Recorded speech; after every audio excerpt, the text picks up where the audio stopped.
네, 이 시작한 지가 이제 벌써 5주 차가 되고 있습니다. 시작한 지가 엊그제 같은데 저희들이 이 기독교의 5가지의 기둥, 그렇게 해서 저희들 개혁주의 5대 교리라고도 이야기를 합니다. 그래서 첫 번째, 여러분들 혹시 기억나십니까? 제목 전적 타락, 그리고 두 번째로는요 무조건적인 선택, 그리고 세 번째는 어떻습니까? 제한적 속죄, 그리고요 네 번째 불가항력적 은혜, 그리고 오늘 할 제목이 무엇입니까? 성도의 견인입니다. 자, 여러분들 목사님께서 다 요약을 하라고 이렇게 말씀을 하셨는데, 먼저 첫 번째 전적인 타락, 전적 타락이라는 뜻은 여러분들 무엇입니까? 아담과 하와로 말미암아 우리 모든 인생들이 여러분들 처음에 태어날 때부터 무엇을 가지고 태어났다는 것입니까? 죄를 가지고 태어났다는 것이죠. 이것만 알고 계시면 돼요. 그래서 하나님의 은혜가 아니고서는 우리가 하나님께로 나아갈 수가 없다라는 것입니다. 그래서 여러분들 무조건적인 선택과 제한적인 속죄, 불가항력적인 은혜, 오늘 견인, 이것을 다 살펴보려면 먼저 처음 여러분들 무엇을 여러분들 딱 그 기억을 잘 하셔야 되냐면은 하울링이 좀 생기는 것 같은데요. 이게 볼륨 조절을 조금 부탁드립니다. 여러분들 예정에 대해서 여러분들 확실하게 이 개념을 짚고 넘어가셔야지 이 칼빈주의 5대 교리가 여러분들 개념이 확실하게 서요. 여러분들 예정이라고 여러분들 생각하시면은 여러분들 어떤 느낌이 드십니까? 네? 답답하다? 조금 어렵다라는 생각을 여러분들 아마 가지고 계실 것입니다. 예정이라고 하면은요, 예정을 들을 때마다 너무 어렵다, 마음에 혼란만 더 가중시키는 이런 교리들이 아닌가라는 여러분들 생각이 드는데요, 우리가 예정의 이 교리들을 올바르게 이해하고 정확하게 깨닫기만 한다라고 한다면 우리의 이전의 혼란들은 사라지고 우리의 믿음이 어떻게 되느냐, 더 굳건히 아마 세워지게 될 거예요. 그래서 우리가 칼빈 이 5대 교리도 확실하게 우리가 이것을 깨닫기만 한다라고 한다면은 여러분들 신앙의 이 뿌리가 흔들리지 않고 더욱더 견고해진다라는 것이죠. 사실 여러분들 이 예정의 교리는 혹시 우리 교회에 타 교단에서 오시는 분들이 혹 있을런지는 모르겠습니다. 침례교라든지 감리교에서 혹시나 오신 분들이라고 이렇게 있으시다라고 한다면은 이 예정의 교리를 여러분들 저희들이 이야기를 했을 때에 이 예정의 교리는 장로교 것만이 아닌가라고 이렇게 혹시나 생각할 수도 있습니다. 그런데 여러분들 이 예정의 교리는요 장로교 교리뿐만 아니라 어떠냐라면은 예수 그리스도의 이 구원의 사건을 태초부터 예수님께서 다시 오실 종말의 이 사건까지 모두 다 이 전체적인 구도 속에서 이해한 것이 무엇이냐? 바로 예정의 교리라는 것이죠. 오늘 이 칼빈주의 5대 교리도 마찬가지입니다. 전적인 타락부터 성도의 교리까지 전적으로 모든 것을 아우르는 이 교리가 무엇이냐? 바로 이 예정의 교리다라는 거예요. 이 예정의 교리가 우리가 확실하게 우리가 알고 있어야지만 이 5가지의 교리가 우리가 정확하게 이해가 된다라는 것입니다. 그래서 우리가 먼저 예정에 대해서 우리가 한번 생각하기 전에 우리가 이 먼저 사전적인 지식이 우리에게 필요합니다. 예정에 관해서요. 먼저 첫 번째 우리가 한번 고민해 봅시다.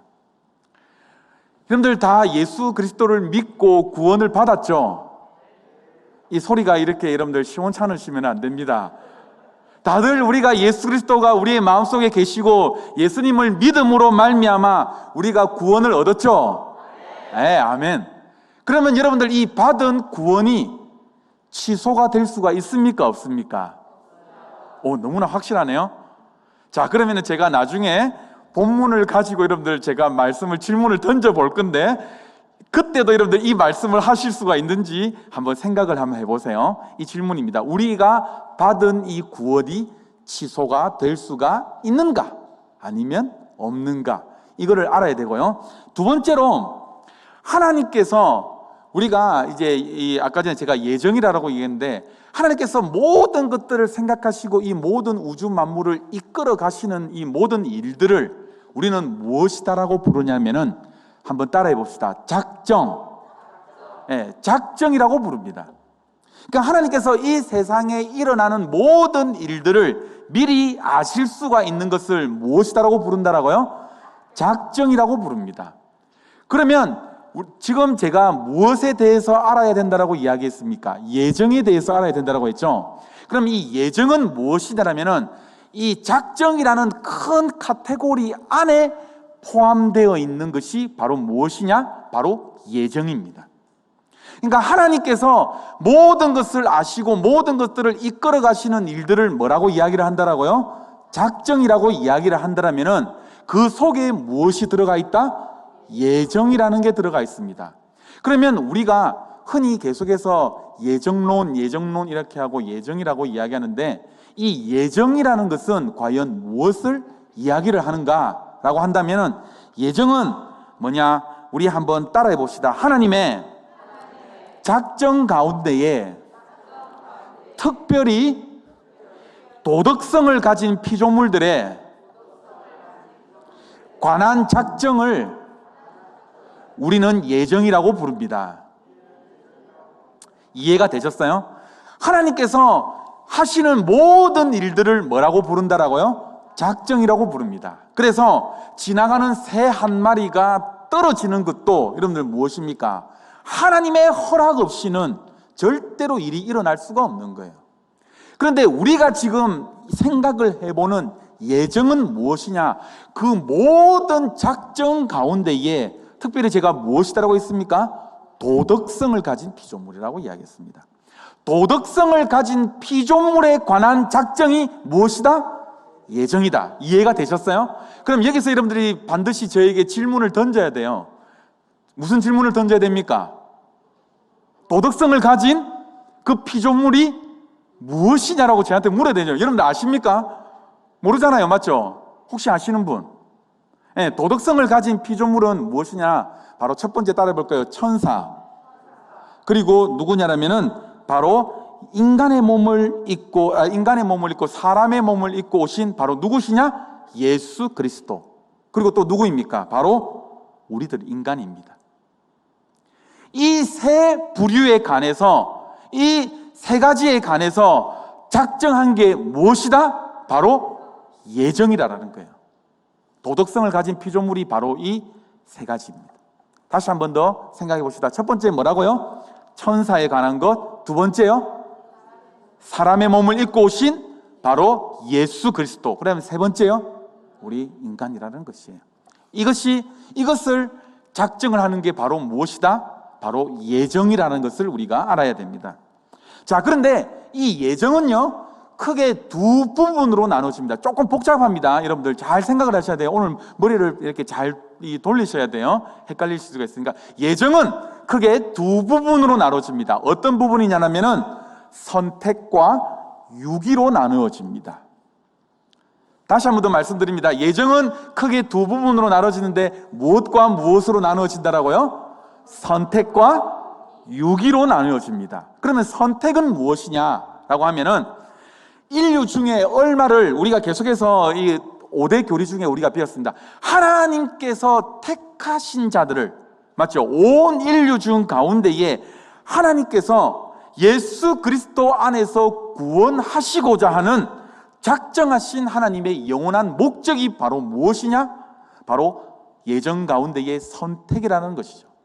그러면 유기라는 것은 뭐예요? 하나님께서는 어떤 사람들은 그냥 내버려 두심으로 말미암아 하나님의 공의를 나타내기 위함인 것입니다. 여기서 우리는 조금 걸립니다. 또 맞죠? 왜 어떤 사람들은 선택하고 어떤 사람들은 버려두셨냐? 이것은 하나님의 절대적인 주권이에요. 우리가 어떻게 할 수 없는 부분이에요. 자, 여러분들에게 또한 질문을 드리겠습니다. 예수 그리스도께서 십자가에 달려 돌아가셨을 때에 1번 모든 사람들을 위하여서 돌아가셨다. 1번입니다. 2번 하나님께서 선택하신 창세전부터 선택하신 사람들을 위해서만 돌아가셨다. 3번, 나는 잘 모르겠다. 자, 1번이시잖아요. 손 한번 들어보세요. 모든 사람들을 위하여서 돌아가셨다. 1번. 그럼 2번, 선택한 사람들만 위해서 돌아가셨다. 네, 2번 좀 많으네요. 3번, 나는 잘 모르겠다. 아무도 없으시네요. 자, 1번과 2번 중에 선택하시네요. 여러분들 왜 1번이라고 생각하세요? 모든 사람들을 위하여서 돌아가셨다. 거리가 멀어서 지금 마스크를 다고 끼서 피드백을 잘 못 받겠는데, 이 바이블 키면은 다 이렇게 왔다 갔다 하겠는데, 정답은 제가 미리 말씀드릴게요. 2번입니다. 네, 선택한 그 사람들을 위하여서 돌아가셨어요. 왜냐하면 제가 설명을 해드릴게요. 왜냐하면 예수 그리스도가 모든 사람들을 위하여서 십자가에 달려 돌아가셨다라고 한다면은, 만약에 여러분들 지금 구원받고 지금 구원받지 못하고 여러분들 지금 천국에 가지 못하고 지옥에 가는 사람이 한 명이라도 있습니까? 없습니까? 모두 다 여러분들 천국에 갑니까? 아니죠. 천국에 가지 못한 사람이 분명히 있어요, 없어요? 우리가 알지는 못하지만 있죠. 그러면 어떻게 되느냐? 예수 그리스도께서 모든 사람들을 위해서 십자가에 달려 돌아가셨다고 한다면 그 십자가의 대속의 사역이 실패로 돌아가게 됩니다. 이해가 되셨어요? 그렇기 때문에 예수 그리스도께서는 십자가의 그 구속의 사역이 어떻습니까? 하나님께서 창세 전부터 선택한 사람들을 위해서 그 구속의 사역을 베푸셨다라가 돼요. 천국이 잘 알아들어요? 알겠지? 자, 그래서 여러분들, 자, 우리가 이 장로교만의 교리가 아니라 무엇입니까? 이거는 예수 그리스도의 모든 총체적인 구속의 사역을 우리가 바라보면서 이 예정의 교리를 우리가 살펴봐야 된다는 거예요. 그래서 선택과 유기로 나누어지는데, 이 선택에서는 크게 또한 세 가지로 나뉘어집니다. 선택에서는요, 첫 번째는 우리가 성경 말씀을 살펴보면은 어떻습니까? 선택받은 누가 나옵니까? 이스라엘 백성들이 나와요. 하나님의 백성으로서의 이스라엘 백성의 선택이 첫 번째로 나옵니다. 두 번째로 선택이 뭐냐면은 하나님을 섬기는 특별한 직무로 부르시는 개인적인 선택이 나오는 것이죠. 그리고 세 번째가 바로 우리들에게 해당되는 부분입니다. 무엇이냐? 하나님의 후사가 될 뭐예요? 자녀로서의 선택이 우리에게 주어졌다라는 것입니다. 그래서 여러분들, 첫 번째, 우리가 예정을 논하기 전에는 구원이 과연 취소가 되는가에 대해서 우리가 확실하게 알아야 되고, 두 번째는 무엇입니까? 이 작정에 대해서, 예정에 대해서 우리가 지식을 알고 있어야지 이 예정이 어떠한 것인가, 이 5대 교리가 정확하게 풀어져요. 그리고 마지막으로 세 번째는 뭐냐면은, 우리들이 구원받은 것은, 여러분들이 혹시나 지금도요, 오늘도 참 감사하게 여러분들, 우리가 이 코로나 시대에 새신자가 이렇게 30몇 명이나 왔다라는 것은 정말로 기쁜 일 아닙니까? 저들이 뭡니까? 저 큐티학교 4일 동안 예수 그리스도를 진짜로 믿고 고백하고, 맞죠? 예수 그리스도가 하나님이 나의 아버지시고 예수 그리스도가 나를 위해서 십자가에서 돌아가셨다는 그 사실을 믿기만 하면은 우리가 무엇을 얻는 것입니까? 구원을 얻는다. 그래서 우리가 생각할 때에 여러분들, 예수 그리스도를 인격적으로 언제 만나셨습니까? 언제 구원을 받았습니까? 라고 하면은 대부분 우리가 어떻게 생각을 해요? 저는 부모님이 예수 믿어서 모태신앙이라서 잘 모르겠는데요, 뭐 이렇게 이야기하시는 분들도 계시고, 저는 중학교 2학년 때, 3학년 때 수련회를 통하여서 하나님을 만났습니다, 아니면 누구를 통하여서 영접했습니다라고 이렇게 대부분 많이 이야기를 하잖아요. 그래, 맞아요. 그때 예수 그리스도가 우리 안에 들어오셔서 우리가 믿고 구원함을 얻었어요. 그런데 우리가 예정에 관해서 생각을 해야 될 때는 우리의 구원받은 시점이 지금이 아니라 언제부터라는 거예요, 여러분들. 네? 맞아요. 창세 전부터, 영원 전부터 우리가 무엇을 받았다라는 것입니까? 구원을 받았다, 선택을 받았다라는 거예요. 이 사실을 여러분들 깨달으셔야 돼요. 그래서 구원의 계시와 구원의 모든 역사는 예수님 한 분을 위하여서 달려온 거고요, 그 다음에 신약의 계시와 모든 역사는 예수님 한 분으로부터만 흘러나온 거예요. 그래서 여러분들 성경을 논할 때 여러분들 성경에 여기 있는데 여러분들 성경이 뭡니까? 구약, 신약. 여러분들 뭡니까? 구가 무슨 구입니까? 오래될 구. 신은요, 새로운 신. 약은 뭡니까? 언약, 약속, 테스트먼트 아닙니까? 올 테스트먼트, 뉴 테스트먼트. 오래된 약속, 새로운 약속. 뭐예요? 오래된 약속은 무엇입니까? 메시아를 보내주겠다. 새로운 약속은요, 그 메시아가 오셨다. 이거잖아요, 여러분들. 그래서 성경의 모든 중심 사상은 무엇으로 여러분들 흐르고 있는 겁니까? 예수 그리스도로 흐르고 있다는 거예요. 아멘입니까? 그래서 우리가 성경을 읽을 때에 구약의 내용으로만은 예수 그리스도를 바라볼 수가 없어요, 사실. 그 계시에, 하나님의 계시에 도달할 수가 없다라는 것이죠. 따라서 구약과 신약을 둘 다 잘 알고 있어야지만 성경을 전체적으로 여러분들 어떻게 하는 거예요? 이해가 가능하다라는 거예요. 그래서 여러분들 신약과 이 구약의 관계 어떻게 비유를 할 수 있냐면은 저는 그림을 참 잘 그립니다. 그림을. 예. 반어법인 거 아시죠? 제가 색감은 제가 참 잘 봐요. 제가. 예. 저도 여러분들 혹 제가 있잖아요. 목사님, 사모님이 옷 코디를 잘 해주시네요라고 하는데 옷 코디는 제가 다 합니다. 예, 넥타이 고르고 뭐 이런 것들 전부 다 이런 것들 옷 사고 이런 것들은 제가 다 맞춥니다. 전부 다. 예, 그러니까 색감은 대비되는 거는 제가 굉장히 잘 봅니다. 근데 그리는 거는 못 합니다. 예, 제가 어릴 때부터 제일 싫어했던 게 그림 그리기였어요. 초등학교 때 40분 동안 미술 수업이면 30분 동안 놀고 10분만 대충 그리고, 예, 한 초등학교 성적표 보면 다른 것들은 다 괜찮았는데 미술 성적이 별로 그렇게 좋지를 않았어요. 그러니까 저희 누나하고 완전 반대인 것 같아요. 저희 누나는 그때 한국일보에서 주최하는, 예, 한국일보에서 주최하는 전국 어린이 대회상가가 1학년이 그때 전국 1등을 했어요. 예, 그래가지고 저희 아버지가 완전 신나가지고 그때 저희들 제 사진 보면은 남산에서 그때 막 상 받은 거 막 이렇게 사진 찍은 게 있거든요. 예.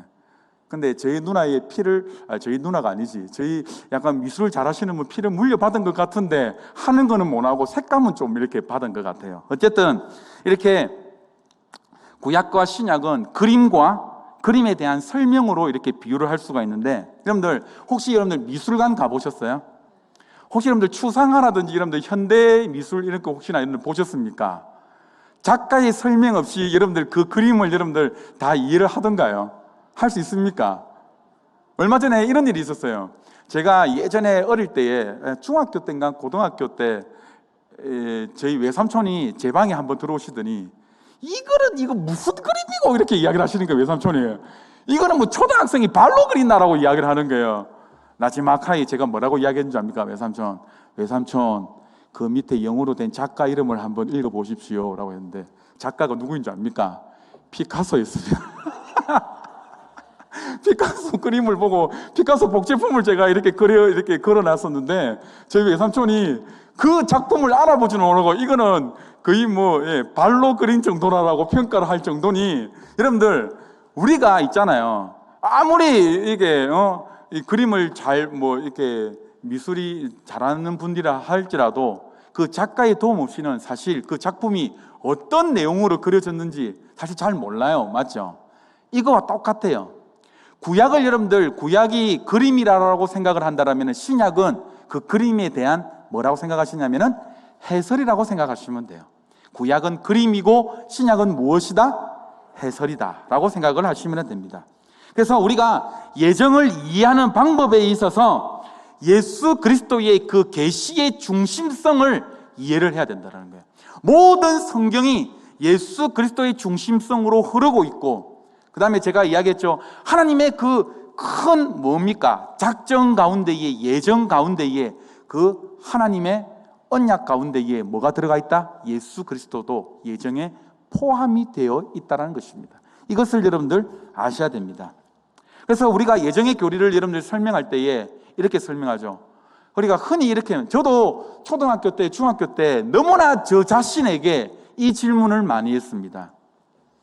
내가 이렇게 열심히 하고 있는데 결국 내가 선택받지 못한 사람이라고 한다면, 내가 이렇게 전도를 열심히 하고 있는데, 그때 한참 달란트 잔치를 많이 해가지고, 지금도 여러분들 초등부 달란트 잔치하고 있는데, 제가요 그 달란트 해가지고 1등 할 거라고요.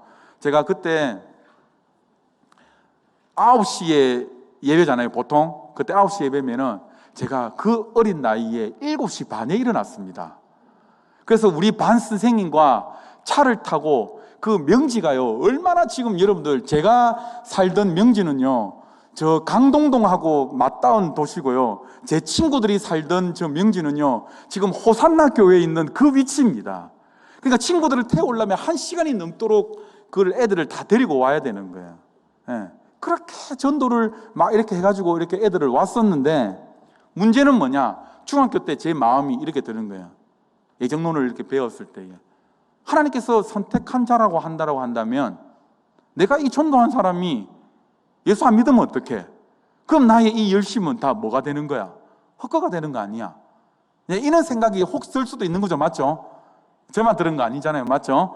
자, 그리고 뭐냐면은 여기서 한 단계 더 나아간다고 한다면, 예정된 사람을 알 수만 있다고 한다면 콕 집어가지고 이렇게 전도해가지고 나오면 될 건데, 예, 맞잖아요. 이렇게 이런 생각도 우리가 혹 하잖아요. 그런데 여러분들, 결론적으로 이야기해서 성경은요 예정을 그런 용도로 여러분들 사용하라고 가르쳐 준 게 절대로 아니다라는 것을 거듭거듭 당부해서 말씀을 드립니다. 모든 구원이요 예정이 되어 있지만은 오히려 뭐든가 복음을 끝까지 기다려 봄으로 말미암아 그가 예정되어 있는지 예정되어 있지 아니한지, 우리의 전도에 무엇을 통해서, 미련한 것을 통해서 하나님께서 그것을 기뻐하신다라는 거예요. 아멘입니까? 아멘입니까? 그래서 3주 후면은 아마 전도 발대식이 곧 시작될 겁니다. 분명히 아멘 하셨어요. 분명히. 알겠죠? 여러분들 다 작정하시고, 우리의 전도에 미련한 것으로, 여러분들 이 코로나 어려운 시대지만은 오늘 그 교역자 회의를 좀 길게 했거든요. 그래서 이 부활절과 이것들을 어떻게 또한 이 어려운 시기에 극복해 나갈 것인가, 이 교역자들이 함께 힘을 모으고 아이디어를 이렇게 모았습니다. 그래서 뭐냐, 이 예정의 교리는 어떠느냐, 저번에 한번 예정의 교리를 이렇게 잠깐 언급하고, 이렇게 잠깐 모 친구가 이렇게 찾아왔어요. 그래서 찾아와서 질문들을 많이 던지고, 그때 이성무 강도사님이 그때 이제 제한적인 속죄인가 이거를 갖다가 이렇게 강의하실 때에, 그러니까 한 청년이 교육자실을 찾아와서 난 이게 이해가 되지 않는다라고 해서 그 이성무 강도사님과 그 청년과 제가 3명에서 이렇게 좀 늦게까지 토론을 한 적이 있습니다. 그런데 이 모든 것들이 뭐냐면은 예정의 논리와 같이 가야 된다라는 거예요. 이게 예정의 예정의 이 교리와 같이 가지 아니하면은 사실 이해가 잘 되지를 않는 내용이에요. 그런데 바울에게 있어서 여러분들 일생일대를 전체를 바꾸어 놓은 사건, 여러분들 어떤 사건입니까? 여러분들 다메섹 사건이죠. 맞죠? 그래서 사도 바울은 거듭해서 다메섹 사건을 언급합니다. 은혜가 깊어지고 난 후에 바울은 다메섹에서 예수 그리스도를 만나서 어떠냐, 하나님을 만나고 예수 그리스도를 자기가 그렇게 핍박을 했는데 그게 잘못된 것이구나라고 자기가 이렇게 고백하고 이렇게 삶이 나오는 거죠. 그것을 깨달았을 때에 여러분들 뭡니까? 다메섹에서 그 하나님을 만난 그 경험들이 더 깊어지는 거예요. 왜 제가 이 말씀을 드리냐면은, 이 예정의 교리, 특별히 칼빈주의 5대 교리는 여러분들이 하나님을 더욱더 깊이 만나고 더욱더 은혜가 풍성할수록 나의 삶을 되돌아봤을 때에 내가 내 뜻대로 걸어온 것이 아니라 하나님께서 뭐 하셨습니까? 한 걸음 한 걸음 이끌어 오셨다라는 그 고백을 여러분들 할 수밖에 없잖아요. 맞죠? 그 고백에서 나오는 고백이 뭐냐? 바로 이 예정의 교리다라는 거예요. 이 칼빈의 5대 교리라는 거예요. 그래서 이 칼빈의 5대 교리는 은혜 받은 자만이, 구원받은 자만이 고백할 수 있는 고백이에요.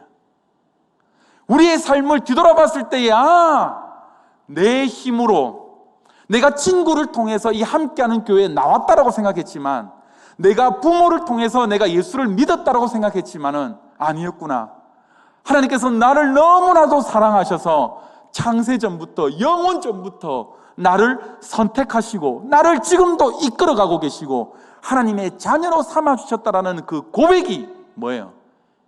이 예정의 교리, 이 칼빈의 5대 교리로 나온다라는 거예요. 그래서 우리가 신앙이 깊어지면 깊어질수록 우리가 고백하는 내용이 여러분들 뭔 줄 압니까? 우리가 이제 큐티학교 때 지금 많이 부를 건데 바로 그 찬양이에요. 하나님의 은혜로 이 쓸데없는 자를 왜 구속하여 주는지 난 알 수 없도다. 왜 나에게 복음 주셔서 이 사명을 깨닫게 하는지, 왜 주님 많고 많은 사람들 중에 나에게 복음 주셨습니까? 이 고백이 바로 이 예정의 이 고백이라는 거예요. 그래서 사도 바울이 뭡니까? 갈라디아서 1장 15절 말씀에 그렇게 고백하고 있어요. 어머니의 태로부터 나를 택정하시고 그의 은혜로 나를 부르셨나이다. 그리고 에베소서 1장 4절 말씀에 창세전에 예수 그리스도 안에서 나를 어떻게 하였다? 택하셨다. 사도 바울의 고백이 저와 여러분들의 고백이 될 줄을 믿으시기를 바랍니다. 그래서 이 예정의 은혜를 바라보는 이 시각이 바로 이러한 시각이에요. 나의 인생을 되돌아보니까는 모든 한순간 한순간 하나님의 은혜와 하나님의 도우심이 나에게 있었다. 그것을 오늘 이야기하는 게 바로 무엇이냐? 성도의 뭐라고요? 견인이에요. 성도의 견인. 그것을 오늘 한번 살펴보려고 합니다. 성도의 견인. 자, 성도의 견인, 우리가 교재를 한번 봅시다. 빌립보서 1장 6절 말씀을 한번 살펴볼게요. 빌립보서 1장 6절 말씀입니다. 함께 한번 살펴보시겠습니다. 한번 읽어보시겠습니다. 착한 일을 시작하시는 이가 그리스도의 예수의 날까지 이루시는 줄을 우리가 확신하노라. 다시 한번 더 읽어볼게요. 시작. 착한 일을 시작하시는 이가 그리스도 예수의 날까지 이루시는 줄을 우리가 확신하노라. 아멘. 자, 우리 교재를 한번 봅시다. 마음의 문을 열며 우리가 한번 읽어봅시다. 시작. 세상에는 많은 영웅들이 있습니다. 그들은 인간 사회에 위대한 업적을 남겼으며 문명의 발전을 가져왔습니다. 그러나 인류 역사의 업적을 남긴 위인과 영웅의 용기와 지혜를 모두 모은다고 해도 인간의 궁극적인 문제를 해결할 수 없으며 그들을 영원히 신뢰할 수 없습니다. 그 이유는 무엇입니까? 여러분, 세상에 위대한 영웅들 굉장히 많이 있죠. 네, 많이 있어요. 우리 한국 사람들이 특별히 좋아하는 위인들은 여러분들 누구입니까? 만 원짜리에 있는 누구입니까? 세종대왕. 이 5만 원짜리에 지금 밀려가지고 조금 지금 요즘은 좀 인기가 많이 없는데 이 세종대왕이 뭐예요? 우리가 정말로 존경하는 인물이죠. 맞죠? 예. 나라 말싸미 중국에 달아 서로 뭡니까? 사마띠 아니할세. 이런 전차로 어린 백성 나르고. 여러분들 초등학교 때 여러분들 다 외우셨죠? 맞죠? 아니었습니까? 우리 어릴 때 막 시험 쳤는데 국민교육 현장도 막 외우고 막 그렇게 했었는데 막 이걸 시험 치고 막 그렇게 했었는데 고등학교 때 했습니까? 초등학교 때 한 것 같은데? 중학교 때 한 것 같아요. 느낌에. 예. 국민교육 현장은 제가 그랬나? 초등학교 때, 초등학교 때 맞죠? 예, 초등학교 때 맞습니다. 예. 이게 중요한 거 아닙니다. 이거는 진리가 아니니까요. 제가 죄송합니다. 어쨌든 세종대왕은 세종대왕을 굉장히 좋아합니다. 맞죠? 그리고 또요, 광화문 앞에 딱 서가 있는 누구를 좋아합니까? 이순신 장군을 굉장히 좋아하죠. 맞죠? 전하, 신에게는 아직 12척의 배가 남아 있습니다. 이러면서 우리가 명랑 그 영화를 봤을 때 굉장히 우리가 아주 통쾌한 우리나라를 이렇게 지켜낸 이순신을 굉장히 좋아합니다. 이 해외에도 여러 가지 여러분들 많은 위인들이 있어요. 우리가 존경하는 인물들. 이 부처님도요, 여러분들 사실 우리와 조금 이 방향이 좀 틀려서 그렇지 보면은요 굉장히 위대한 인물입니다. 그런데 그 수많은 위인들을 그 지혜를 다 여러분들 남긴다, 다 모은다라고 할지라도 인간의 궁극적인 문제를 해결할 수가 없는 거예요. 우리 한때 많이 이거 이거 했잖아요. 예. 지금 큐티 학교에서도 아마 목사님 하고 계실걸요, 이거. 맞죠? 분명히 하실 겁니다, 이거. 지금은 한참 안 하시는데. 이 죄로 말미암아 텅 빈 이 마음을 뭐예요? 돈으로, 철학으로, 인간의 무슨 모든 거로 채우려고 하는 이 모습. 우리 인간의 모습이잖아요. 맞죠? 예. 뭡니까? 왜 여러분들 신뢰할 수가 없는 거예요? 그것을 한번 오늘 살펴보자라는 거예요. 자, 성도의 견인고리에서 성도가 의미하는 바는 무엇입니까? 다음 중에서 어떤 사람을 교회의 성도라고 부르는지 생각을 한번 해보고 그 이유를 한번 말해봅시다. 자, 1번 제가 읽어보겠습니다. 여러분들 1, 2, 3, 4번 중에서 여러분들이 생각하시는 성도 어떤 성도인지 한번 보세요. 1번 주일 예배도 잘 드리고 헌금도 잘 하는 사람. 1번. 2번 자신의 죄를 회개하고 예수님을 믿고 따르기로 작정한 사람. 3번 교회에 출석한 지 3년 이상이 된 사람. 4번 교회 다니지만 아직 집사, 장로, 목사가 되지 못한 사람. 자, 1, 2, 3, 4번 중에 어떤 사람들이 여러분들 성도입니까? 1번 손 한번 들어보세요. 아무도 손 안 듭니까? 1번 아무도 성도 아닌 거예요, 이 사람은. 이상하네. 1번 성도 맞는데. 다시요. 1번 성도라고 생각되는 사람.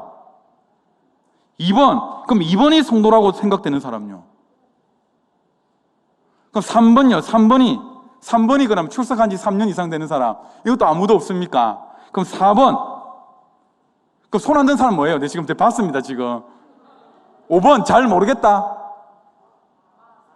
네, 맞습니다. 모든 사람들이 1, 2, 3, 4번이 뭐예요? 다 성도예요. 고린도전서 1장 2절 말씀을 한번 읽어봅시다. 고린도전서 1장 2절 말씀 시작. 곧 그리스도 예수 안에서 거룩하여지고 성도라 부르심을 받는 자들과 또 각 처에서 우리 주 곧 그들과 우리의 주 대신 예수 그리스도의 이름을 부르는 모든 자로에게. 자, 여러분들 한번 봅시다. 성도 한문입니다. 성자가 어떤 성자입니까?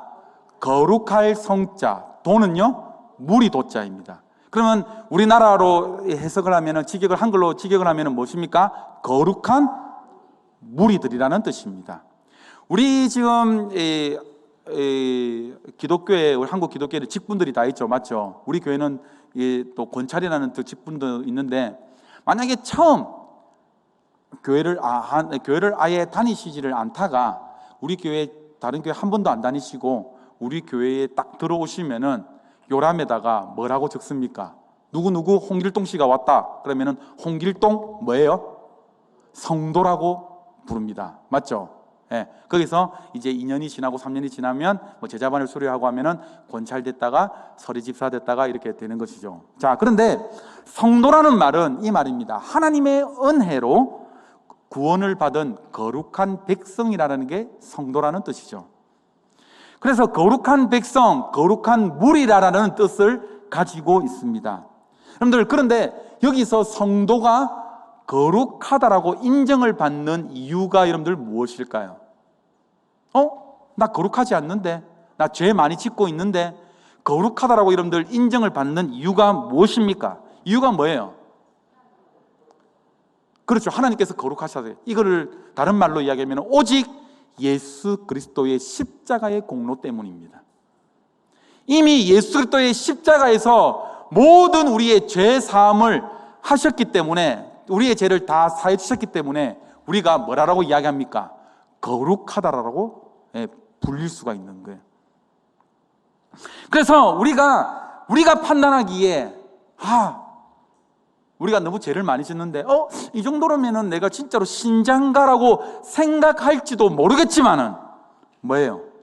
우리가 예수 그리스도를 구주라고 고백하기만 한다고 한다면 우리는 무엇입니까? 성도인 것입니다. 성도. 그런데 여러분들, 우리 방금 읽었던 고린도전서 말씀, 고린도 교회가 있습니다. 우리가 너무나 잘 알죠. 고린도 교회에 여러분들 어떤 일이 여러분들 일어났습니까? 여러 가지 문제가 많았어요. 당 문제도 있었고요. 여러분들 우상 제물의 문제도 있었고요. 뭐 음행의 문제도 있었고요. 여러 가지 여러분들 교회로서는 차마 입 밖에 내지도 못하는 여러 가지 사건들이 많았어요. 우리 함께하는 교회에 만약에 이런 문제들이 다 있었다고 한다면 난리가 났을걸요. 아마 셀들 지금 시작하는 판에 이런 문제가 있었다 완전 폭발 다 되고 완전 막 공중분해됐을걸요. 그런데 여러분들 이 고린도 교회를 향하여서 뭐라고 부릅니까? 방금 읽었는데 뭐라고 해요? 거룩하여지고 뭐라고요? 성도라고 부르심을 받은 자들에게. 세상 사람들의 눈에서 봤을 때는 이것들이 성도라고 보니 이것들이 세상 사람들이 우리 지금 보고 지금 뭐 막 이게 입에도 담기도 힘든 욕들을 하잖아요. 그런데 뭐라고 부릅니까? 성도라고 부른다라고요. 상당히 문제가 많았지만은 고린도 교회 성도들을 향하여서 성도라고 부릅니다. 물론 여러분들 성도라고 우리가 모두 다가요. 여러분들 성도라고 우리가 부름을 받는다라고 해도 그 이름, 그 호칭 때문에 성도 때문에 구원함을 얻는 것은 절대로 아니에요. 이걸 여러분들 아셔야 돼요. 성도라고 부름을 받은 자들 중에서도 마지막에 여러분들 천국에서 못 보는 사람이 혹시 있을 수도 있습니다. 그래서 여러분들 오늘 이야기하는 성도의 견인고리에서 성도의 견인 중에서 성도라는 것은 무엇을 의미하느냐라면은 우리 한번 따라해 봅시다. 예수님을 믿는 참된 믿음을 가지고 하나님을 진실하게 섬기는 자들, 이것을 무엇이냐? 성도의 견인 중에서 이 성도라고 이야기를 한다라고요. 이해가 되셨어요? 그래서 참된 성도들은 이미 거룩하여집니다. 왜냐?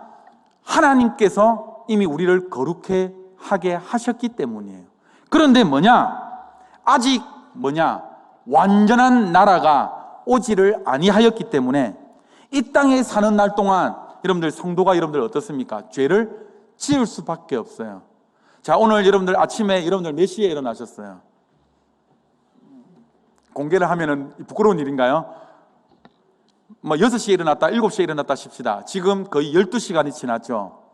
12시간 지나면서 여러분들의 삶의 생활 패턴을 여러분들 한번 필름을 한번 쫙 돌려보세요.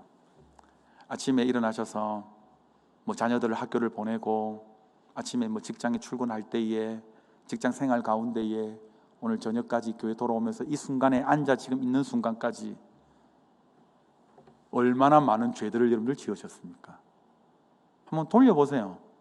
얼마나 사람들을 순간적으로 미워했고 얼마나 여러분들 내 유익을 하기 위해서 여러분들 얼마나 나를 포장했으며 한번 돌려보세요. 나를 얼마나 죄를 여러분들 많이 짓고 있는지. 그러니까 우리가 이 땅에 사는 동안에 여러분들 어때요? 죄를 지을 수밖에 없는 자들이에요. 우리가 새 사람이 되었다라고 해서 우리가 이전과 완전 무관한 존재가 아니다라는 거예요. 그런데 중요한 것은 우리에게 무엇이 일어났다라는 겁니까? 여러분들, 신분의 변화는 일어났다라는 거예요. 이걸 아셔야 돼요. 영원히 죽었던 우리들이 예수 그리스도의 그 생명의 빛이 우리에 들어옴으로 말미암아 우리가 죽었던 우리들이 누가 되었다라고? 하나님의 무엇이 되었다라고요? 자녀가 되었다라고요. 이것을 저는 청년부들이나 젊은이들에게 아주 쉽게 설명할 때 이렇게 설명을 합니다. 남자들은 여러분들 군대 가보시면은 이것을 정확하게 여러분들 깨달을 거예요. 여자분들 죄송합니다. 군대 이야기를 했어요. 만약에 제가 내일 군대에 입대한다라고 여러분들 칩시다. 그런 일이 다시는 없어야 되겠지만 지금도 싫습니다. 20년이 지났지만은 다시는 정말 1억을 준다고 하면은 생각을 해보겠지만 1억을 준다 해도 싫은 게 저는 정말로 이등병부터의 생활입니다. 그러면 여러분들 내일 시간이 지나서 위병소의 문을 밟는 순간 저는 뭐가 되는 겁니까? 민간인에서 뭐가 되는 거예요? 군인의 신분으로 완전히 뭐가 되는 거예요? 바뀌어버리는 거예요. 구원도 마찬가지예요. 여러분들, 구원도 여러분들 회색 지대는 절대 없는 겁니다. 예수를 안 믿고 예수를 어중간하게 믿고 없어요. 예수를 어중간하게 믿는 거는 뭡니까 여러분들? 안 믿는 거예요. 회색지대는 절대 없는 겁니다. 신분의 변화가 확실하게 일어났습니다. 자, 그런데 처음에 여러분들 군대 들어가면 남자분들 군복을 바로 줍니까? 안 줘요. 뭐 줍니까? 그냥 사복을 입고 신체 검사하고부터 시작을 해서 여러 가지 있다가 이제 뭡니까?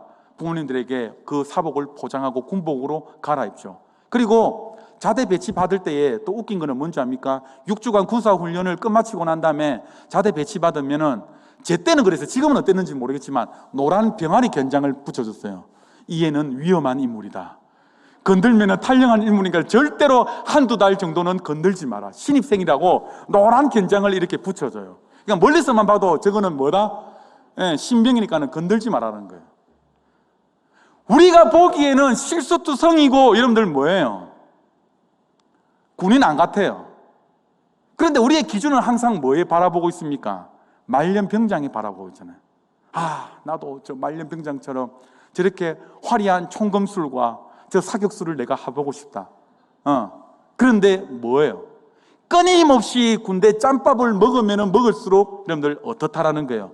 그 스킬은, 기술은 늘어간다라는 거예요. 그겁니다. 그런데 이병과 말년병장이라도 신분은 다 같은 어떤 신분이다? 같은 군인의 신분이다라는 거예요. 이걸 여러분들 아셔야 돼요. 그래서 우리가 비록 뭐예요?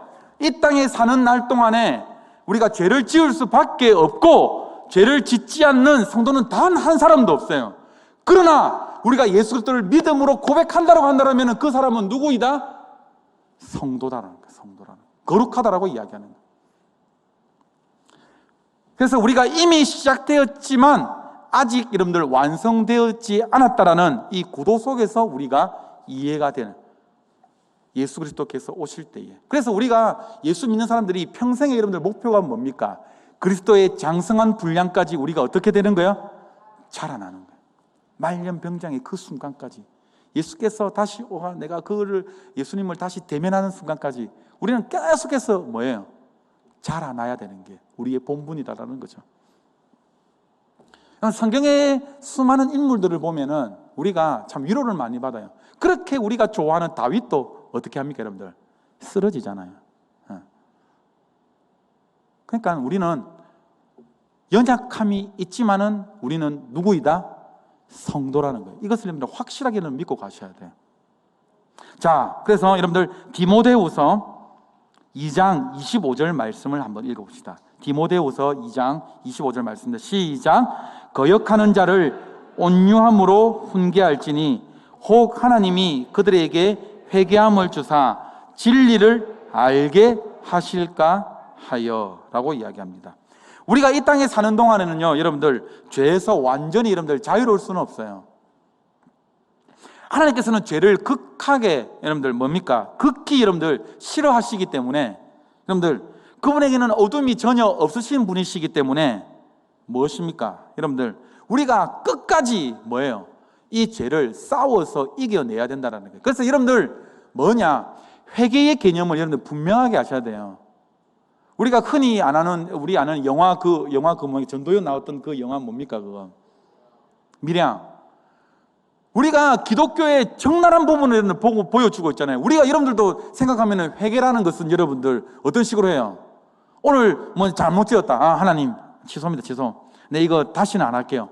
네, 이거 다시는 안 하겠습니다. 하나님 용서해 주세요. 이거를 여러분들 회개라고 여러분들 생각하지 마십시오. 진정한 회개는 뭐냐면은 예수 그리스도께서 우리의 죄를 위해서 십자가에 달려 돌아가신 것처럼 우리가 그 죄를 그 십자가에 못 박히는 거예요. 다시금 그 죄를 짓지 않게 하기 위해서 그 정도의 노력까지 가야 된다는 거예요.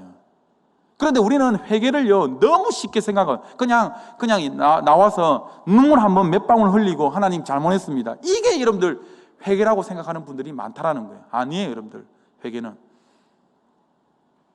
그래서 우리가 특별히 죄에서 이 유혹을 이기도록 항상 깨어서 우리가 무엇을 해야 되느냐? 기도하는 우리가 일을 해야 된다는 거예요. 그래서 우리가 성도라는 것은 완벽할 수 없다. 그러나 우리의 신분의 변화는 일어났다. 예수 그리스도를 믿는 자는 하나님께서 우리에게 어떤 자격을 주셨나? 하나님의 자녀를 주셨다. 이것이 우리가 믿는 이 순간부터가 아니라 하나님께서 언제부터? 영원 전부터 우리를 택하여 주셨다. 그래서 우리가 너무나 감사하는 거예요. 이겁니다. 이것이 바로 무엇이냐? 성도의 개념이라는 거예요. 그러면 견인의 의미를 우리가 한번 살펴보도록 합니다. 견인, 성도의 견인고리에서 견인이 의미하는 바는 과연 무엇인가? 자, 견인 생각했을 때 여러분들 언뜻 여러분들 생각나는 게 어떤 게 생각납니까? 차가 견인하는 거 맞죠? 얼마 전에 이틀 전인가요? 이런 3.1절 날 폭설이 막 내려가지고 맞죠? 예, 막 강원도에 난리가 나가지고 막 견인차도 없어가지고 여러분들 막 20km 오는데 뭐 8시간이 걸렸다든가? 예, 그거 안 당해보면 몰라요. 저도 신학대학원 졸업할 때에 딱 너무나도 생생합니다. 예, 그때 천안에 폭설이 내려가지고요. 와, 이거 그때 졸업식 하고 바로 갔어야 되는데 모르겠다, 눈 온다, 그냥 내일 되면 그치겠지 하고 그냥 자버렸는데 그 잔 사람들은 난리가 난 거예요. 특별히 이 천안의 신학대학원을 가보면은 알겠지만은 경사길이거든요. 그때 이제 모든 거를 다 마치고 이제 학기가 다 마치면은 그 기숙사에서 짐을 갖다가 다 실지 않습니까? 그러면 승용차가 이렇게 지물을 다 이렇게 카풀로 보통 해가거든요. 그러면 이제 승용차를 가지고 갈 수 없어서 이게 가위바위보 해가지고 자기들이 섬기는 교회차 하나 빌려오자 목사님한테 이야기해가지고, 그래서 김해의 모 교회 이제 전도사님이 그 차를 빌려왔는데 새 차였어요, 스트렉스. 그런데 눈길에 이제 내려오는데 브레이크가 안 잡히는 거예요. 이 전도사 신문에서 이 새 차 박으면 됩니까 안 됩니까? 큰일 나잖아요. 눈길에서 그 차가 있잖아요. 이게 안 받게 하려고, 와, 그때 생각만 하면은 진짜로 혼쭐이 났어요, 진짜. 예. 차가요, 이게 완전 시내에서 이게 난리가 난 적이 있거든요. 우리가 성도의 견인고리에서 견인 하면은 아까 전에 이야기하신 건데 견인차라고 생각하시는데 그게 아니에요. 사실 이 견인이라는 용어는 뭐냐면은 견고한 인내라는 뜻입니다. 뭐라고요? 견고한 인내입니다. 네. 적어주시길 바랍니다. 견고한 인내. 그럼에도 아까 전에 우리 배정원 집사님께서 이야기해 주신 그 뜻대로 우리가 그럼에도 이 비유는 견인고리의 여러분들 비유로 생각하시면은 훨씬 유익이 돼요. 네. 여러분들 고장난 자동차를 여러분들 타고 가다가 여러분들 이렇게 여러분들 혹시 여러분들 견인해 본 적 있습니까? 자동차 견인해 본 적 한 번이라도 있을 거예요, 맞죠? 제가 이거는 뭐 지금 약간 이제 덥고 이제 환기시키는 차원에서 우스갯소리로 이렇게, 여러분들은 절대로 그렇게 하지 마십시오. 저도 견인을 하려고 이렇게 했는데 이제 견인차 옆에 타지 않습니까? 이런저런 견인차하고 이렇게 이야기하더니 견인차가 우스갯소리로 이렇게, 어젯밤에는 우리 사장님 어떤 일이 있었는지 압니까? 라고 하니까는 어떤 일이 있었는데 하니까는 세상에 우리가 보통 보험이 1년에 한 6번인가 무료죠. 5번 견인 있잖아요.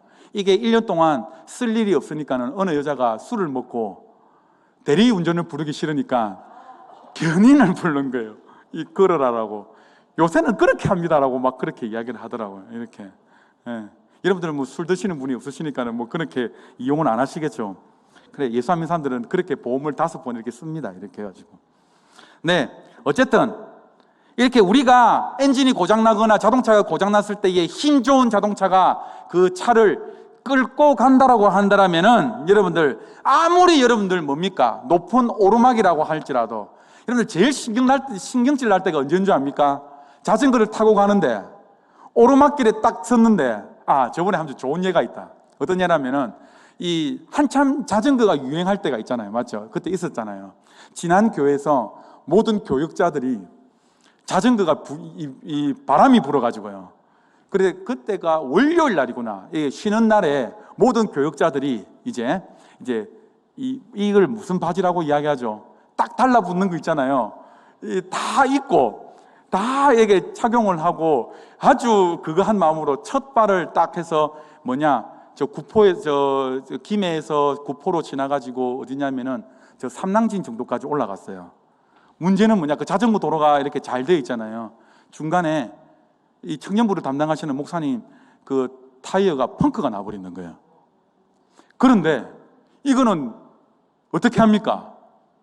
끌고 올 수도 없는 거고 계속 1시간 넘게를 끌고 왔는 거예요.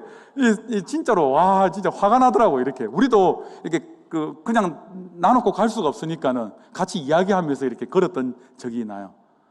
자동차도 여러분들 마찬가지예요. 견인을 할 수가 없으면은 뭐예요? 지금 저희가 눈밭에서 8시간 동안 아마 대기를 해야 되는 판일지도 몰라요. 그런데 여러분들, 자, 마찬가지로 태풍이 불더라도 오르막길이라 하더라도 견인차가 있으면은 뭐라는 거예요? 끌어가지고 오르듯이 하나님께서 우리 지난주에 배웠죠. 불가항력적인 그 은혜로 말미암아 뭐예요? 우리를 도우시며 우리를 이끌어가고 계시기 때문에 우리는 어떻게 할 수 있다라는 거예요. 이 믿음을 끝까지 어떻게 할 수 있다라는 것입니까? 지킬 수 있다. 끝까지 버텨낼 수 있다. 승리할 수 있다라는 바로 교리가 무엇입니까? 성도의 견인이라는 거예요. 하나님께서 우리들에게 끊임없이 은혜를 부어주시기 때문에 내 힘으로 신앙생활을 하면은 지치고 자빠지고 넘어지고 할지라도 하나님께서 나를 어떻게 합니까? 딱 이끌어가지고 계시니까는 내가 어떻게 할 수가 없다라는 거예요. 그 좋은 예가 누구인 줄 압니까? 바로 아브라함이에요. 자기가 뭐 잘났어 너는 본토 지체 아버지 집을 떠나 이것이 아닙니다. 제가 저번에도 한번 설명을 드렸잖아요. 데라의 아들로서 우상 숭배하던 그 집안에서 태어났던 자예요. 하나님도 잘 몰랐던 자예요. 그런데 하나님께서 지명하여 선택하여 불러주셔서 내가 뭡니까? 조상이 되겠다, 믿음의 조상이 되겠다라고 하나님께서 한번 선택하시면 어떻게 하는 거예요? 끝까지 그냥 밀고 가시는 거예요. 그래서 제가 좋아하는 목사님은 이 부분을 놓고 어떻게 표현하냐면은 하나님은 고집이 있으신 분이시다. 하나님의 열심이라고 표현합니다. 하나님의 그 열심과 그 하나님의 고집은 그 누구도 어떻게 해요? 막을 수가 없다라는 거예요. 그래서 하나님의 그 크신 경륜과 그 하나님의 크신 그 뜻 안에서 절대로 택하심을 받은 자들은 절대로 무엇입니까? 포기를 할 수 있다 없다? 할 수가 없다라는 거예요. 이게 성도의 견인입니다. 아멘입니까? 그래서 요한복음 10장 28절 말씀을 한번 읽어봅시다. 요한복음 10장 28절입니다. 시작. 내가 그들에게 영생을 주노니 영원히 멸망하지 아니할 것이요 또 그들을 내 손에서 빼앗을 자가 없으리라. 아멘입니까? 또 로마서 8장 30절 말씀을 한번 읽어봅시다. 로마서 8장 30절 말씀 시작.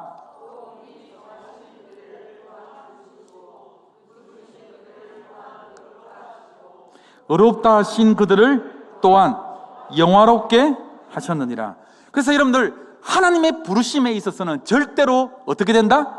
취소가 되지 않는다라는 거예요. 아까 전에 제가 서두에서 제가 말씀을 드렸죠. 우리가 한 번 받은 구원은 취소가 된다 안 된다? 안 된다. 이것을 여러분들 확실하게 믿고 가야 돼요. 아멘입니까? 예. 그러면 우리가 또한 이 문제가 아마 나올 겁니다. 성령은 하나님께서 그의 자녀를 넘어지지 않게 지켜 보호해 주시고 또한 계속해서 이끌어 가 주신다라고 했는데 만약 여러분들 초대교회 같은 경우에는요 실질적으로 예수 믿는다라고 여러분들 핍박이 여러분들 많았어요. 근데 지금 여러분들 한번 삶을 한번 살펴보세요. 여러분들 예수 믿는다라고 저 북한처럼 혹시나 여러분들 이렇게 핍박하는 게 혹시 있습니까? 잘 없죠, 맞죠? 뭐 간혹 가다가 친척들이 부모님들이 이제 교회 가지 마라 이렇게 할 정도지만은 진짜 예수 믿는다라고 총 들고 예수 믿으면은 살려주고 안 믿으면은 죽는다. 제가 어릴 때 외할머니한테 할머니한테 제가 이 훈련을 되게 많이 받았거든요. 같이 제가 방학 때마다 자면은 제가 어릴 때 저는 외할머니 집 가는 게 너무나 낙이었는데 저 촌이었잖아요. 저 명지에. 근데 저희 외할머니 집이 저 복례초등학교 10대 봇 바로 그 앞이었어요. 이거 신문물인 거예요, 이게. 그래서 한 달 정도 살았어요. 야, 그 도시는 제가 어릴 때 기억하는 거는 모기도 없더만요. 저는 어릴 때 항상 모기향을 피우고 모기장 안에 잤는데 항상 어릴 때 외할머니랑 같이 잤던 게 밖에서요. 그 별을 보면서 그게 잤어요, 이렇게. 그래서 외할머니가 항상 저에게 물어보시는 게 뭐였냐면은, 일하나, 공산당이 쳐들어오면 넌 신앙을 지켜야 되는데 넌 어떻게 대답할래? 항상 그 질문이었어요. 할머니가 저한테 질문을 하는 게. 저는 할머니, 저는 신앙을 끝까지 지키겠습니다 라고 이렇게 했는데, 지금 생각해 보면은요, 제가 분당 샘물교회 그 사건을 접한 뒤로부터는, 사실 그 배 목사님의 그 순교를 제가 접한 뒤로부터는요, 제가 어릴 때의 그 필름이 싹 돌아가면서요, 할머니에게 했던 그 고백들이 돌아가면서 저는 기도하면서 그랬어요. 하나님, 저는 사실 잘 못하겠습니다. 그것도요, 총 가지고요, 빵 죽는 것도 아니고, 여러분들 어떻게 죽입니까? 칼 가지고 목을 잘라요.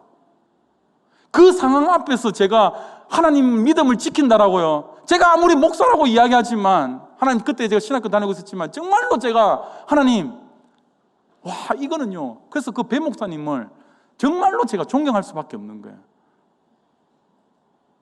근데 만약 여러분들 심각한 핍박이 여러분들 온다면은, 여러분들이 자신에게 한번 질문해 보세요.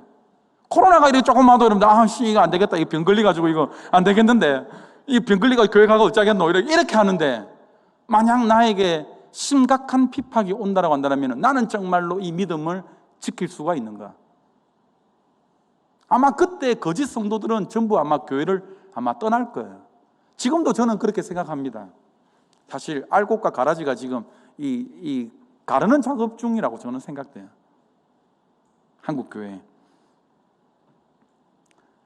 그래서 베드로전서 1장 15절 말씀을 한번 읽어봅시다. 베드로전서 1장 15절 말씀을 한번 읽어봅시다. 시작. 너희는 말세에 나타내기로 예비하신 구원을 얻기 위하여 믿음으로 말미암아 하나님의 능력으로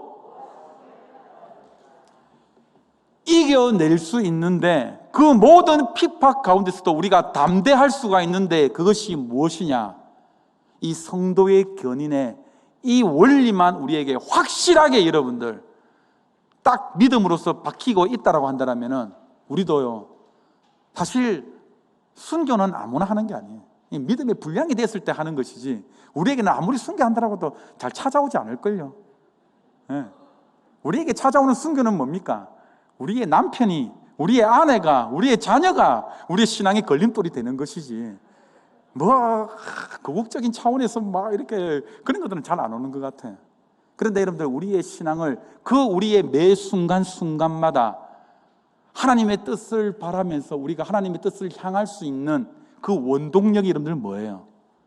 주께서 나와 함께 하십니다. 이거잖아요. 성경의 모든 인물들을 봐도 그것들을 이길 수 있는 힘이 뭐라는 거예요? 하나님께서 나와 함께 하신다. 하나님께서 나의 인생을 책임져 주시고 나의 모든 인생길을 이끌어 가 주신다. 이거예요. 그래서 우리가 때로는 절망할 수 있죠. 때로는 낭망할 수 있어요. 우리의 환경을 바라보면은 좌절할 수가 있어요. 그런데 여러분들, 타 종교와 여러분들, 기독교가 여러분들 다른 점이 뭡니까? 제가 친구 집에 가니까는 웃기더만요. 제 친구 집이 이 김양식을 해가지고 오만 미씨들은 다 믿어요. 완전 지금 동지 파죽 때문에는요, 그걸 갖다가 팥을 던져가지고 집이 그렇게 리모델링을 잘 해놨는데, 나는 보니까는 완전 더러워가지고 이게 뭔가 싶었더만은 팥 던지난 것도만 보니까. 그런데 제가 친구 집에 놀러 갔더니 이게 삼재부터 시작해가지고 뭘 조심해라 부터 시작해가지고 막 이렇게 강의를 열심히 듣고 있더구만. 내가 나지막하게 내가 들어가서 뭐라 그런지 압니까? 문지방도 못 받는 그는 귀신 말라고, 그는 종교를 말라고 믿으려고 나는 내 앞에서 막 문지방 계속 밟았거든. 내가 그런 것들을 믿지도 않는다라고 하면서. 세상의 종교는 두려움을 줘요. 너 물가 가지 마, 너 산에 가지 마, 너 아들 조심해야 돼. 그러나 여러분들, 예수 믿는 사람들 문제 와라 시에리 죽기야 천국 가지 천국밖에 더 가겠나 이겁니다. 하나님께서 나의 인생을 책임져 주시고 있기 때문에, 이 믿음이 있기 때문에 풍랑아 불어라 동남풍아 불어라 나는 간다 이거예요. 그것이 내 믿음이 아니라 뭐예요? 하나님께서 나를 이끌어가고 있다는 이 확신 때문에 이거예요. 이 믿음이 우리에게 있어야 된다는 거예요. 그래서 여러분들 성경 말씀을 보면은 하나님께서 택하신 모든 자녀들에게 넘어지지 않게 지켜주시고 흠이 없는 사람으로 자기의 영광 앞에 기쁘시게 하실 그 능력을 나타나게 하셨다라고 말씀하고 있습니다. 자, 그러면 우리가 끝까지 우리가 견인될 것을 어떻게 그러면 확신할 수 있나? 뒷장으로 한번 넘어가 봅시다. 이제부터는 조금 빨리 넘어가 볼게요. 자, 우리가 끝까지 견인될 것을 어떻게 확신될 수 있냐? 자, 첫 번째 여러분들 한번 적어봅시다. 도우시는 무엇입니까? 성령 하나님입니다. 성령 하나님. 도우시는 누구 하나님요? 성령 하나님. 우리가 함께 한번 읽어보시겠습니다. 로마서 8장 26절 말씀 시작. 우리의 연약함을 도우시나니 우리는 마땅히 기도할 바를 알지 못하나 오직 성령이 말할 수 없는 탄식으로 우리를 위하여 친히 간구하시나. 하나님께서 우리의 모든 사정을 어떻게 하신다라는 거예요? 알고 계신다라는 거예요. 우리가 아빠, 아버지 이렇게 부를 때마다 우리의 모든 사정과 우리의 연약함을 어떻게 하신다? 알고 계신다. 아는 데서 그치는 것이 아니라 어떻게 하신다라고요?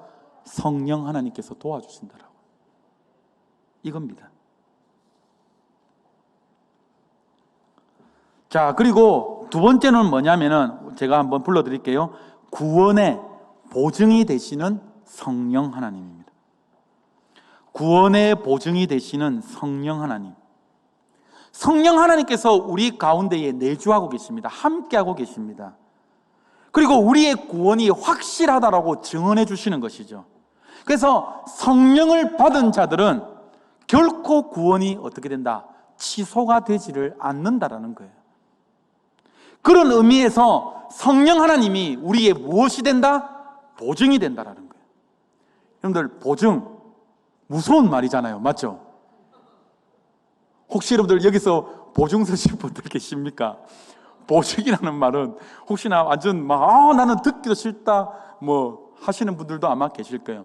이 보증의 효력이 얼마나 무서운지를 여러분들 알고 계실 것입니다. 보증이라는 것은 무엇인가? 내가 어떻게 하겠다? 이 사람을 대신 책임져 주겠다.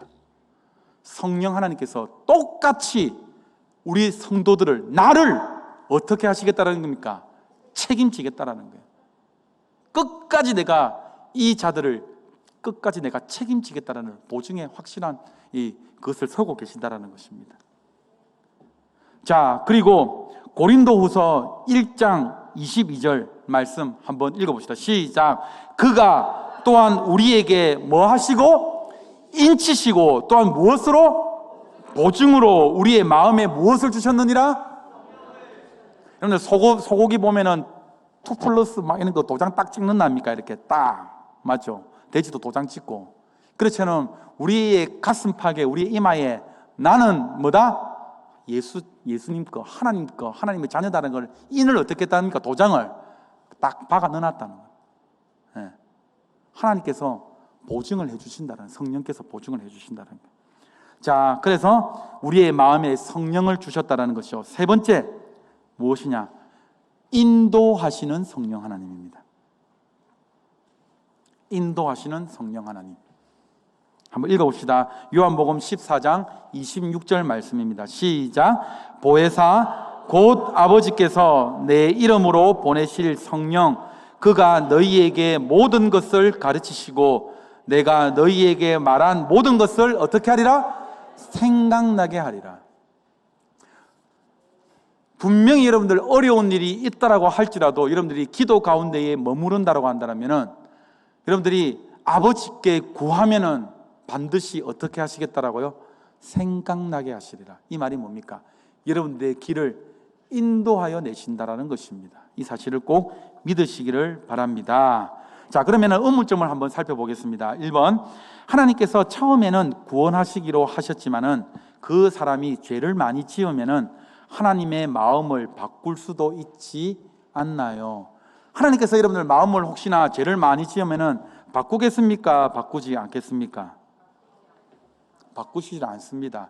하나님께서 여러분들 그 사람을 구원하시기를 취소를 하셨다라고 한다면 이미 뭐예요? 처음부터 작정을 안 하셨다라는 거예요. 그러면 여러분들 이 질문이 들어올 수 있겠죠. 이 질문 2번과 3번 질문을 여러분들 연장성산해서 아마 들어가겠죠. 열매로 보아 안다라는데 확실한 죄를 지은 사람은 성도라고 이야기할 수 있는가? 이거는 제가 이야기를 했고요. 3번 가룟 유다처럼 예수님을 믿었다가 배신한 사람들은 어떻게 이해되는가? 이게 이제 권현옥 목사님께서 잠깐 언급을 해주셨죠, 맞죠? 예수를 믿다가 이단으로 넘어간 사람들은 우리가 어떻게 이해를 해야 되나? 여러분들은 어떻게 이해해야 될 것 같습니까? 혹 우리 교인들 중에서도 열심히 막 찬양하고 뜨겁게 막 셀 리더도 하다가 잠수 타가지고 예수 교회도 안 가고, 교회는 가야 되는데 한국만 함께하는 교회는 떠났어도 교회는 가야 되는데 예수도 안 믿는 사람들 혹 보잖아요, 맞죠? 몇 명은 되지는 않지만. 그러면 우리가 그 사람들을 볼 때에 저 사람은 어떻게 된 거야? 구원이 취소가 된 거야? 야 라고 우리가 생각을 할 수가 있잖아요. 어떻게 된 걸까요? 어떻게 된 걸까요? 네? 네, 두 가지의 경우가 있습니다. 하나님께서 만약 그 권현웅 목사님께서 설명을 해준 것처럼 만약 선택한 사람이라고 한다면은 나중에 어때요? 돌아오게 하겠죠, 맞죠? 어떤 방법을 통해서 돌아오게끔 하겠죠. 그런데 만약 갖다라고 한다면 유기가 된 사람이라고 한다면 그 사람은 잠시 은혜를 맛봤지만 뭐예요? 성도가 아닌 거예요. 이게 중요해요. 하나님께서 영원 전부터 선택한 자가 아니다라는 거예요. 이게 중요합니다. 처음부터, 그러니까 사람들에게 종교심이라는 것은 다 있어요. 그래서 여러분들 잠시 그 기쁨을 맛보았지만은 그 사람 안에는 구원이 없었다라는 거죠. 진짜 믿음이 없었다라는 거예요. 그래서 여러분들 제가 분명하게 이야기했습니다. 구원은요, 뭐라고 하냐면 회색 지대가 있다 없다? 없습니다. 믿든지 뭐라고요? 안 믿든지예요. 그 사람이 안 믿으면서 쇼를 했는지도 모릅니다. 그리고 여러분들 분명하게 알 수 있는 것은 무엇이냐? 우리는요, 사실 이 사람이 천국 갔는지 지옥 갔는지 알 수 있습니까? 모릅니까? 우리는 판단 못 해요. 사실 우리도 올라가 봐야 돼요. 올라가 봐야지 우리 모두 사람들이 왔는지 안 왔는지. 그래서 사실 장례식장에서도요, 우리가 믿음으로서 사실 고백하지만은 우리 사실 권사님, 장로님, 목사님 우리가 천국에서 다시 만나 뵐 것을 믿음으로 고백합니다. 우리가 이렇게 고백하잖아요. 기도하잖아요. 우리 사실 믿음으로 고백하지만은 못 만나 뵐 수도 있어요. 되게 무서운 말이죠. 네. 신앙생활 겉으로 잘하고 있다라고 하지만은 실상 구원에 관한 문제는 스스로가 잘 알 거예요. 내가 정말로 믿음 생활을 진짜로 잘 하고 있는지 안 하고 있는지. 자, 그러면 우리가 또한 이런 질문을 할 수가 있어요. 그러면 구원이 절대로 취소가 되지를 아니한다. 그러면은 우리 굴다리 넘어오기 전에 어떤 교회가 있습니까, 여러분들? IYF 맞죠? 구원파 있잖아요. 모든 죄를 사하여 주셨기 때문에 이 이후의 삶은 어떻게 된다? 개차반으로 살아도 된다. 왜냐? 우리의 구원은 이미 취소가 될 수가 없고 하나님께서 모든 죄를 담당해 주셨기 때문에 미리 우리가 지어질 모든 죄도 하나님께서 다 사해 주셨기 때문에 이제는 우리가 더 이상 여기에 죄에 대해서 억눌려 하지 않아도 된다라는 교리가 바로 저 굴다리 옆에 저 교회입니다. 자, 여러분들 여기에 대해서 어떻게 생각하십니까? 확 눈이 떠져요. 더 이상 억눌리지 않고 저 교회로 가야 되겠다는 생각이 듭니까? 여러분들 구서역에서 여러분들 봉고차 잘못하지 마십시오. 제가 우리 교회차는 MT를 많이 가서 교회차 로고를 안 넣어놓으니까는 저도 기쁜 소식 교회도 봉고차가 운행하는데 새신자가 그 교회를 잘못하고 여가 아닌데 라고 해가지고 그래서 걸어오셨다라고 이야기를 하더라고요. 그래서 지금은 교회 로고를 갖다가 이렇게 넣어놨습니다. 이렇게 헷갈리지 마시라고. 네. 어떻습니까, 여러분들?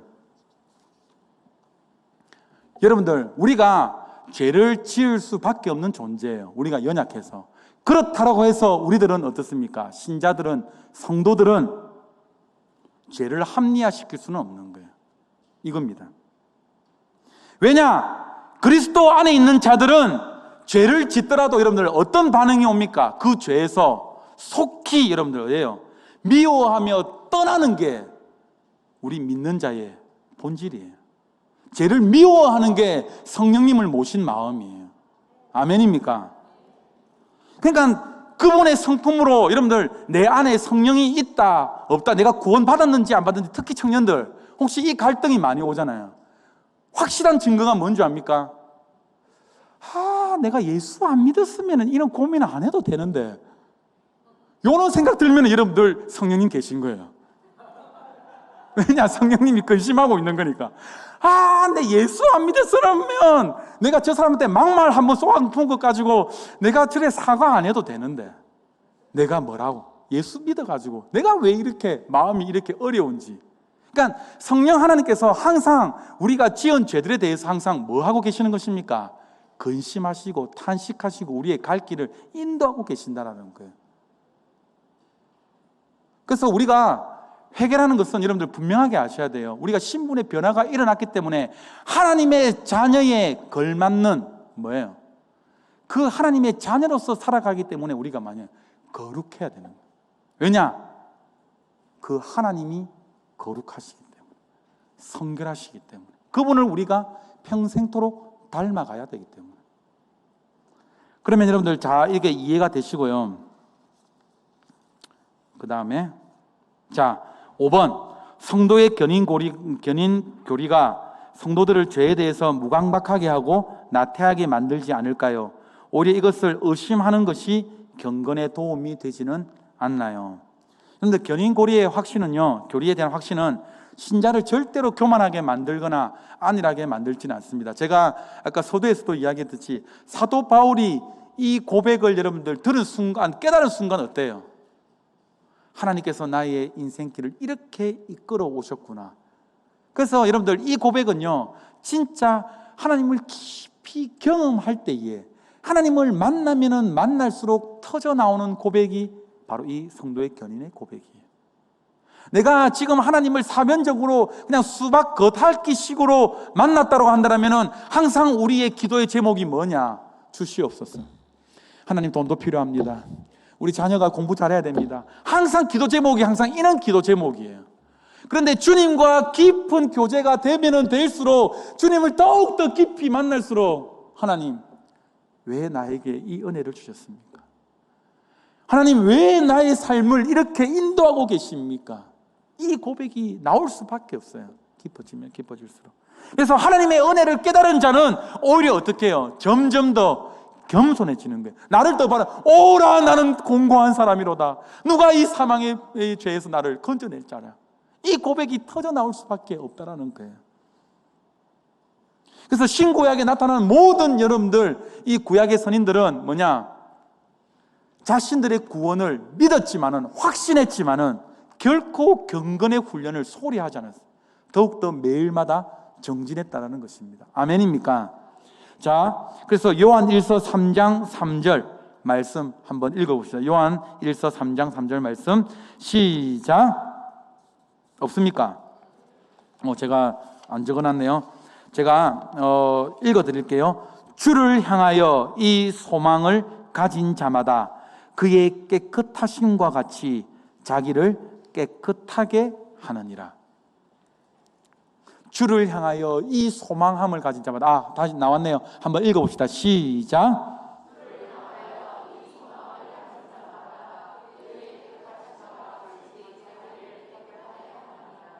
네, 아멘입니까?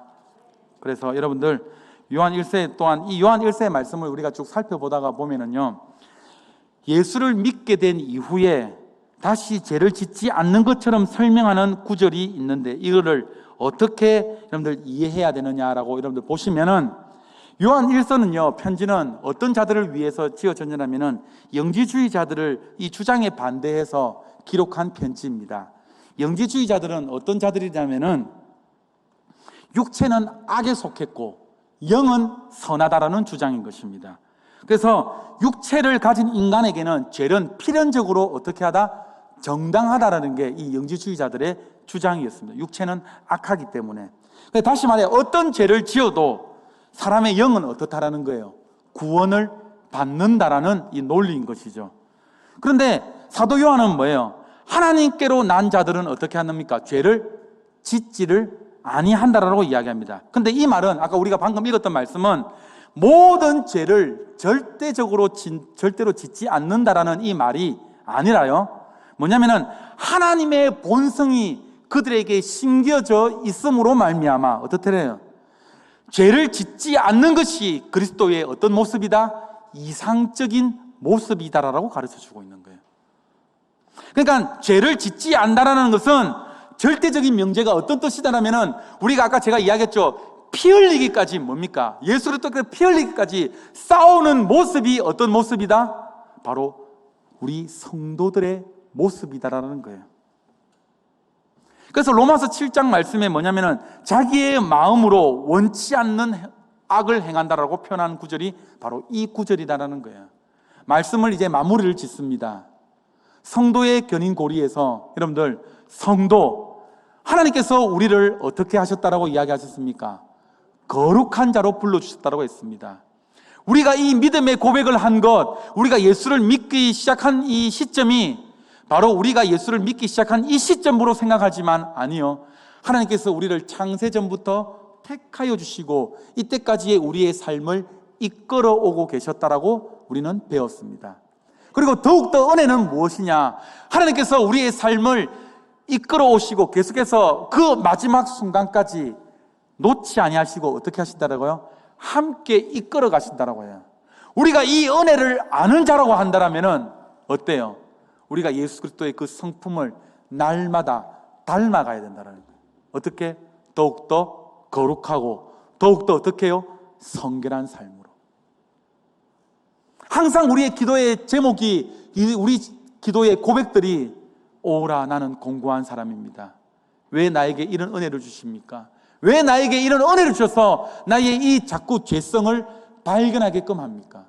주님, 하나님의 도우심이 없이는 그 성령님의 은혜가 아니고서는 우리가 한 걸음도 나갈 수가 없음을 고백합니다. 이 고백하는 자가 바로 성도의 견인을 정말로 참되게 깨달은 자라고 저는 확신합니다.